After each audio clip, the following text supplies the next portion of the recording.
Hi everybody, again this is part 3 of the chapter. We're still dealing basically with the idea of what causes magnetism, and in this case we're going to be talking about the magnetic field created by a loop basically with the current running in it. Of course you guys know that this is not practical in the sense that usually there is an in and out of this area. So there is somewhere in here where this loop has an input for the current goes around and comes back. I would say the way I drew it in this case in here, the direction of the current is this way.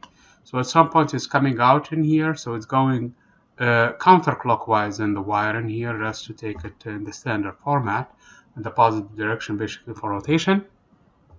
So I have a current I in here, and I'm interested trying to find basically how much is the magnetic field in a point, and that point passes by the basically on an axis, and that axis passes by the center of the loop itself. So basically it's an axis of symmetry for this loop.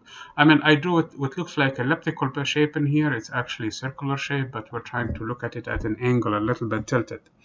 So what we can do in here, we can divide our loop into the different sections in here basically, and take it into small bits, just like when we argued that the magnetic field created by basically based on Biot-Savart's law is mu I naught divided by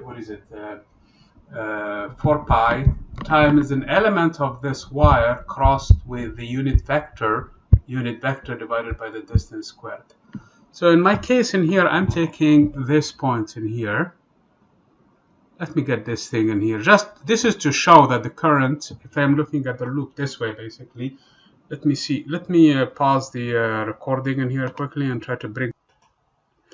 Okay, so this is basically how the loop looks like. It's more or less circular loop.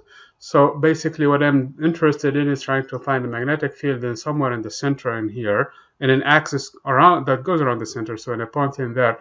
So what I'm looking in here is, and I can see my video in here so that I can tell. So basically the way this, yeah, I can see it now. So basically this is the loop, something like this, that we're interested in trying to find the magnetic field created by current running through it. This is a conducting actually material, but the point being in here is practically you will have to really have a source of current, and this loops like this for this wire.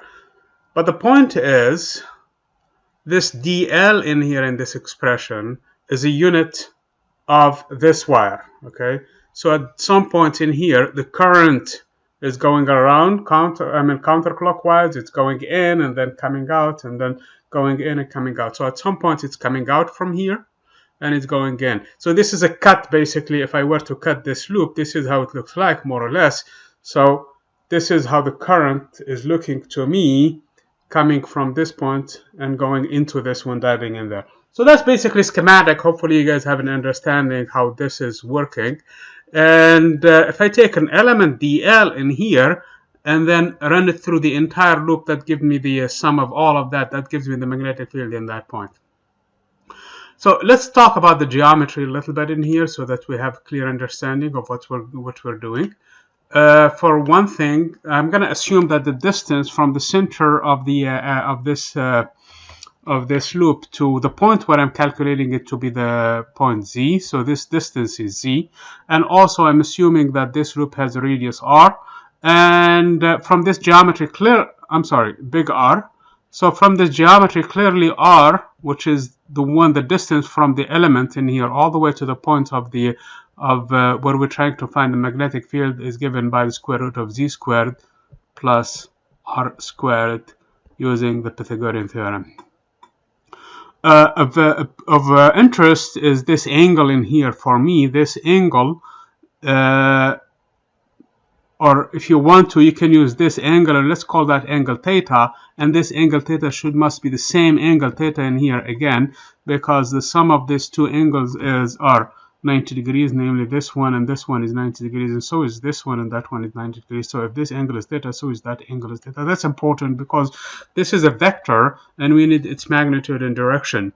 However, you can clearly see the contribution of this side for the current given by the right hand rule basically is, first of all, the current is going in here, and the point is going up. And the magnetic field needs to be making 90-degree angle with this axis, with the vector that is going from the element of the wire all the way to the point of application. That's why this is a 90-degree angle. Furthermore, it's perpendicular to the plane, to the basically to the direction that is perpendicular, that is going into the surface of the screen, and that would be anything along this plane itself. So this vector is on the plane and perpendicular to this vector basically, and that is how much it is. So that is actually dB as a vector. So this is dB coming from this element in here. On the opposite direction, if I were to draw another vector in here, basically if I were to draw the contribution of this side and here, it's going to be exactly the same vector in magnitude because this distance doesn't change, but the components in this direction or any direction in this plane is going to be 0. So basically it's going to be a cone in here if I go throughout the entire wire. So it's going to be a cone of angle theta. And all of the components in this plane will cancel out because they will pair themselves in pairs. So if this one is one way, this is the other way, and they cancel in this direction. If I take this direction, same thing, they will cancel in whichever direction I choose. They will always be 0. So the only component that's going to survive is the one along this direction, and that is clearly equal to, this is dB in this right angle triangle. So, and this angle is theta still. So the hypotenuse in this case is dB. So the component that is going to remain is the magnitude of dB times cosine of theta. So that's basically the bottom line in here, that everything else will cancel. The only thing that is going to survive after we do all of that is the component along the z direction, and that is dB basically in the z direction. The x and y components will be 0 because of the symmetry basically. And the dBz will be exactly the same value of dB times cosine of theta. And dB is given by that expression. Everything else is the same. And the unit vector is actually, this is the unit vector along that this direction. So the purpose of the unit vector is just to give us now, so this is r hat. So the purpose of the unit vector is just to give us a direction of dB. Once we have that, so the magnitude of dB now is going to, the magnitude of dB now is given by mu naught. I is uniform, so it doesn't change, divided by 4 pi times dl, the element of the wire, divided by the distance squared. And this is times cosine theta, of course. And this is the component, the only component that is going to survive as far as the magnetic field. Everything else drops. Having said that, then, is basically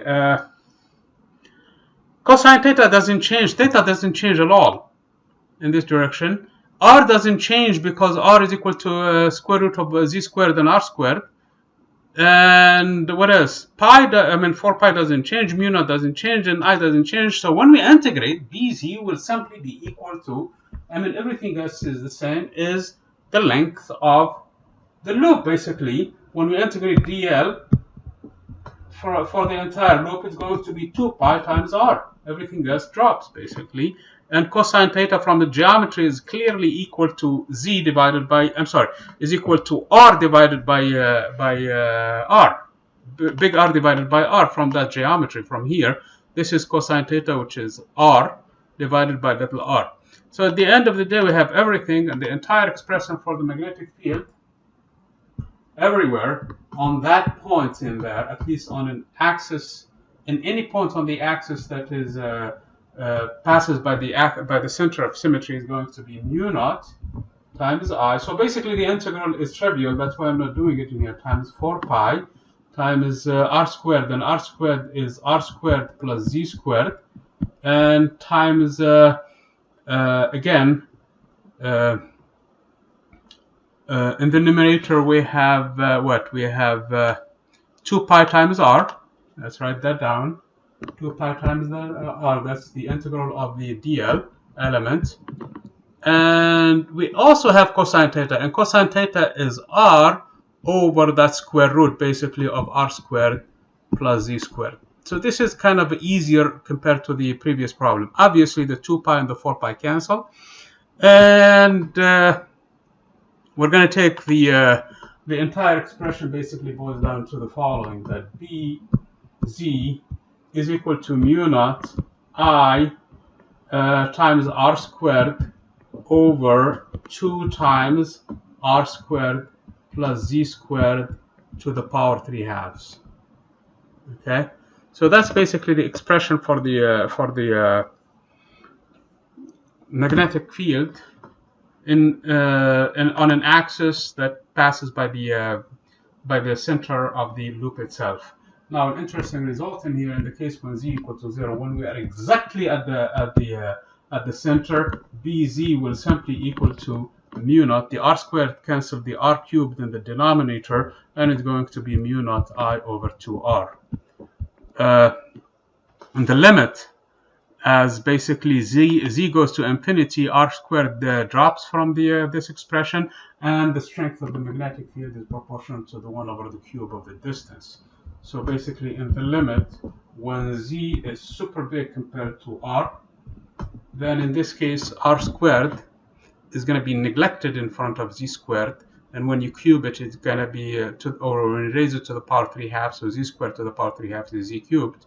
And at the end of the day, basically, what remains from this expression is equal to mu naught I, r squared, of course, divided by 2 times z cubed. So those are some of the interesting results concerning the loop in here problem.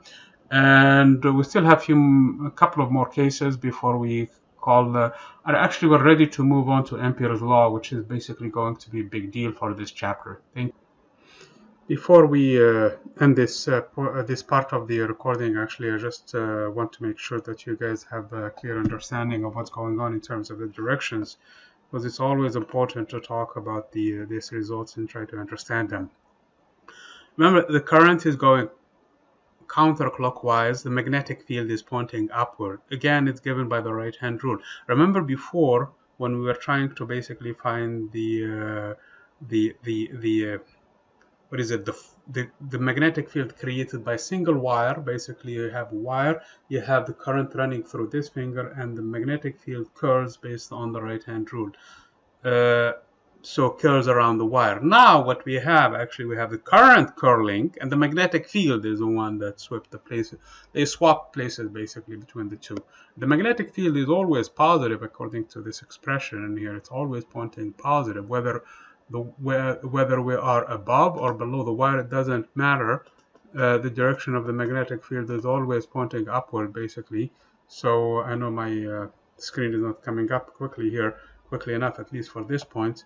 So basically, as long as there is a wire going around in here and the current is moving in this direction, so again, the magnetic field will point in that upward, whether we are in the bottom or on top in here. This, when we're going to do the solenoid shortly or a little later, it's going to be an important result for us in terms of the magnetic field as created by a solenoid, which is basically a bunch of rings that we're going to put one on top of one another. Just want to clarify this point before I close this thing in here in terms of the direction of the magnetic field in this case. Now we're ready.